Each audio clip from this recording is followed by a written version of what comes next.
გამარჯობა ბავშვებო. ღამე მშვიდობისა. ეხ არის შუა ღამე. ძალიან გვიან არის.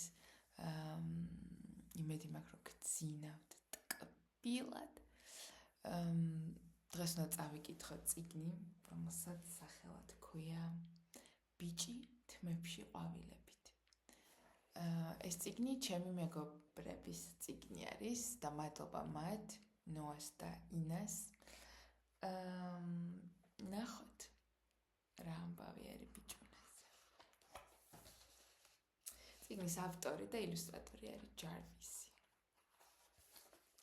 და წიგნი ეძღვნება ჯენას.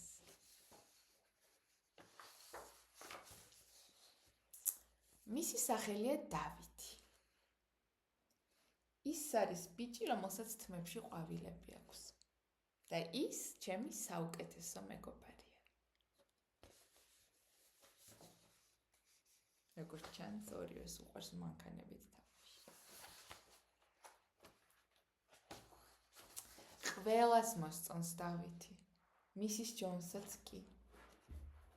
და ყვავილები აცემინებინებს ხოლმე მას. ის არის ტკბილი, თბილი და ნაზი ადამიანი. ზუსტად ისევე, როგორც მისი ყვავილის ფოთლები. ყვავილის ფოთლებს ძალიან ნაზად უნდა შეეხოთ, ხო? თუ არის ან სათუთი,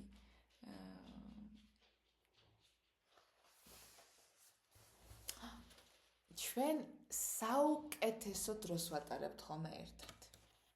იმიტომ რომ ვპოულობთ გუბებს და მერე ვიგონებთ სიმღერებს და ფუტკრებს გავურბივართ ხოლმე. ერთ დღესაც დავითის თმებში ჩიტების მთელი ოჯახი ცხოვრობდა ერთი თვის განმავლობაში. ძალიან სასაცილო და სახალისო იყო. ღმერთო, ანუ რა საოცარია, რომ მიდიხარ შენ საუკეთესო მეგობართან და მის თავში ჩიტების ოჯახი ცხოვრობს.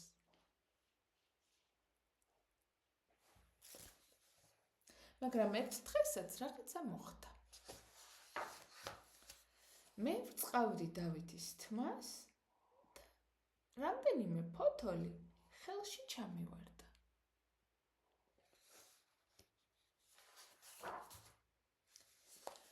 იმ საღამოს დავითს თამაში აღარ უნდოდა.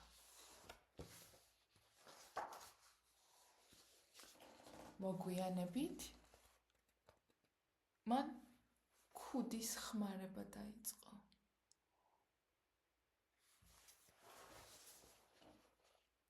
ის იყო ჩუმად. ხმას არ იღებდა. და დავითი არასდროს იყო ხოლმე ჩუმად. შეიცვალა, ხო? რაღაცა შეიცვალა. თუ ადრე ხმაურიანი, მხიარული მოსაუბრე იყო, ეხლა ხმას არ იღებდა და ჩუმი გახდა, ხო? თუ ადრე ქუდის გარეშე დადიოდა, ეხლა ქუდი დაიხურა.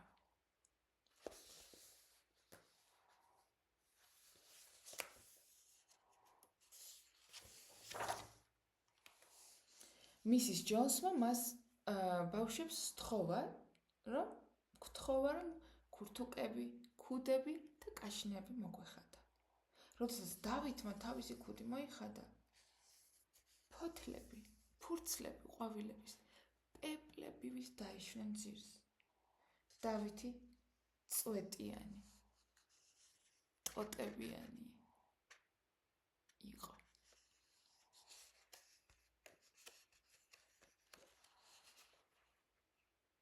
შემოდგომა მომაგონა. ყველანი შორს იყვნენ, შორს იჭერდნენ თავს დავითისგან. იმიტომ რომ ფრთხილობდნენ ტოტებს არ დაეფხაჭნათ, არ დაეზიანებინათ მათი კანი.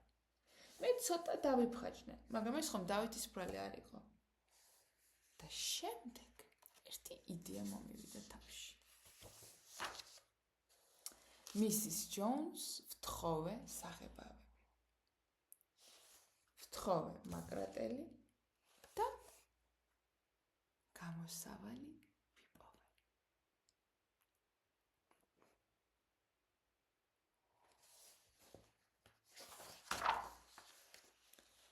რომ დავითისთვის თავისი ფერები დამებრუნებინა.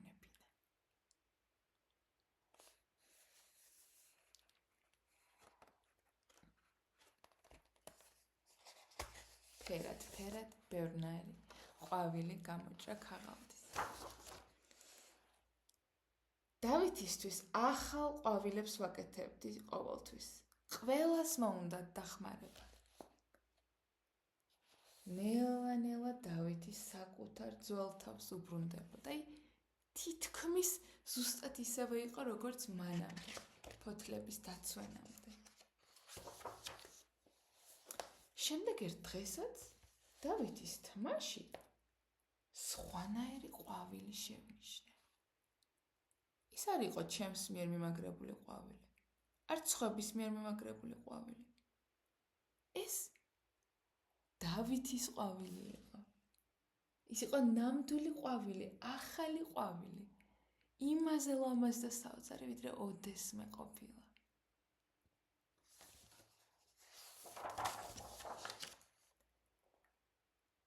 დავითის საკუთარი ყვავილები ნელ-ნელა უფრო მეტი და მეტი ჩნდებოდა.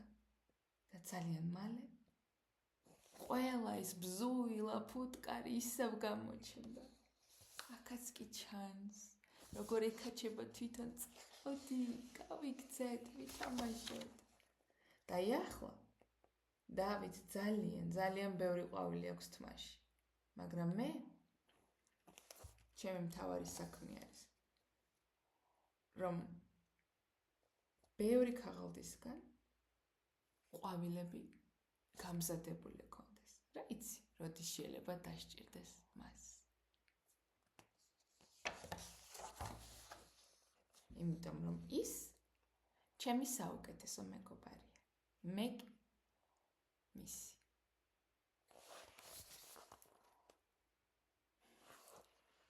დასასრული.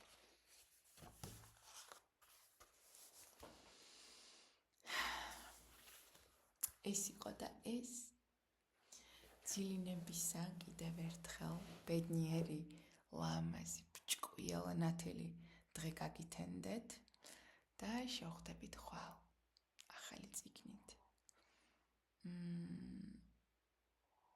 ახალი